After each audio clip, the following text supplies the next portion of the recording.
Hello everyone, welcome back to my channel সোনার সংসার। আশা করি তোমরা সবাই খুব ভালো আছো, আমিও খুব ভালো আছি। একটা দিন পরেই আবার এসেছি আমার একটা নতুন ভ্লগ নিয়ে। পুরো ভ্লগটা দেখো, আশা করি তোমাদের খুব ভালো লাগবে। শুরুতেই বলি তোমাদের সবাইকে হ্যাপি নিউ ইয়ার 2025। আশা করি তোমাদের সবার এই বছরটা খুব খুব খুব ভালো, খুব শুভ, গুড লাক নিয়ে আসুক সবার জন্য। 5-6 দিন পরে আমি ব্যাক এসেছি, কারণ কি জানো, স্যালাইভারি গ্ল্যান্ডে ইনফেকশন হয়ে গেছিলো, তো ওই জন্য একটু কথা বলতে অসুবিধাই হচ্ছিল। তাই এই কদিন আমার একদমই ভ্লগ পোস্ট করা হয়নি। এটা এক শুক্রবারের ভ্লগ, যেদিন সকালবেলায় দেখলে ব্লিঙ্কিট থেকে সব অর্ডার করেছিলাম, দুধ, বিস্কিট, কলা এইসব। তারপরে এসেছিলাম ছেলেকে নিয়ে চুল কাটতে। আজকে ছিল আমাদের ছোটদিদের বাড়িতে দুপুরবেলা খাওয়ার জন্য নেমন্তন্ন। আজকে ছোটোর অফ ছিল, তাই মাটন এনেছিল, তাই আমাদেরকেও ডেকেছিল। এই যে আমরা এসে গেছি, দেখছি সোনাই রান্নাঘরে ছিল, চর্দি একটু পুজো করছিল। তারপরে এই যে আমাদেরকে ভাত খাবার দেবে এবার। তো ছেলেকে ওই জন্য টিভি দিয়ে দেওয়া হয়েছে, ও একটু টিভি দেখবে, আমরা এবার খেয়ে নেব। আমরা যেখানে থাকি কল্যাণে, সেখানে অনেকই মাটনের দোকান আছে, সেটা ব্যাপার নয়, কিন্তু এইখানের যে মাটনগুলো সেগুলোর কি কানগুলো একটু বড় হয় জেনারেলি, যেটা আমি শুনেছি। আমার অত ভালো করে মাংসের দোকানে কোনো দিনই যাওয়া হয় না, তো অনেক নাকি সেদ্ধ হতে টাইম লাগে। তো এইখানের মাংসটা কেউ দিরা বা আমরা এখানে খাই না, তো ডোম্বিভিলিতে যেতে হয় মাংস আনতে। তো মাটন ওই জন্য আনার ফ্রিকোয়েন্সিটাও একটু কম, কারণ কি অনেকটা দূর যেতে হয় আনতে। সেদিন আমরা রাত্রের খাবার খেয়ে বাড়ি চলে এসেছিলাম, তারপরে আর ভিডিও করা হয়নি। এবার এটা পরের দিনের ভিডিও। স্যাটারডে সন্ধ্যাবেলা আমরা যাচ্ছিলাম জুডিওতে। আমাদের এখানে এমনি বাড়ির কাছাকাছি জুডিও ছিল না, একটু দূরে যেতে হতো।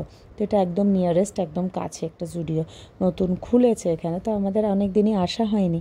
তো আজকে দেখো ভিড়টা দেখো, উইকেন্ড বলে মানে গাড়ি রাখারও জায়গা পাচ্ছিলাম না, আর ভেতরেও তো অসম্ভব ভিড়, বাইরে থেকে আমরা দেখতে পাচ্ছিলাম। আমরা যেন কিছু জিনিস কিনবো বলেই গেছিলাম প্ল্যান করে, যে শঙ্কর একটা কার্গো প্যান্ট খুঁজছিল, আর আমারও একটা টপ কেনার ছিল, আর ছেলের জন্য ফুল স্লিভস টি শার্টের মতো কেনার ছিল। তো যখন এই টাইমটা আমি জেন্টস সেকশনে আছি, শঙ্কর ট্রায়াল রুমে ছিল, তারপরে খোঁজাখুঁজি করছিল, তখন আমি ওকে দেখছিলাম। তার কিছুক্ষণ পরে লেডিস সেকশনে তো এত ভিড়, ওখানে আমরা দাঁড়াবার জায়গা পাচ্ছিলাম না, উইকেন্ড বলেই আই গেস।